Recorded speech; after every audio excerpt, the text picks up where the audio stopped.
In this video, guys, I want to talk about whether or not it's sufficient to just change out the brake fluid in the master cylinder, or do you need to do a full brake bleed?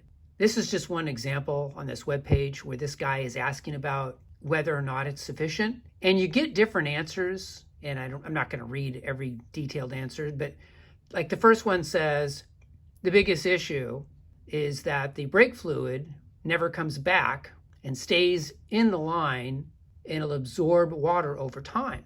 And then there's a guy down below who disagrees with that, and he says the idea that the fluid in the line is stationary is not correct because the pumping action of using the brakes circulates the fluid throughout the entire system. And even when the vehicle's not being used, diffusion alone will eventually mix the old with the new brake fluid. After just using the turkey baster method, guys, which I talk about in another video, for almost 20 years without any problems, I've decided to do a test. And so what I did is I took our Honda, and I'm going to put a picture on the screen.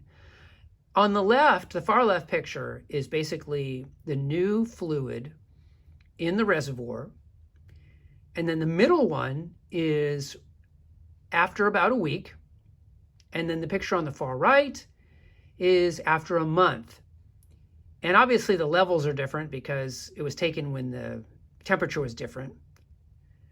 But the bottom line is you can see after a month, the fluid is much darker and definitely appears to have mixed. The new fluid appears to have mixed with the existing older fluid down in the line.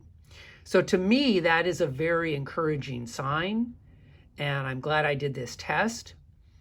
So I just wanted to let you guys know that I've really become a big believer in using this turkey baster method to get the old fluid out of your reservoir and then just allowing it to mix. I do it probably once every 2 to 3 years.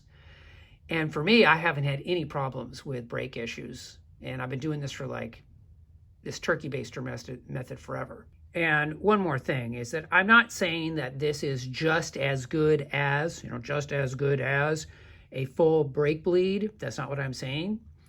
I'm just saying that if you have older vehicles and you just want to keep them going and you don't want to be opening up your brake system to do a full bleed, the turkey baster method is a pretty good system, in my opinion, at least based upon my experience.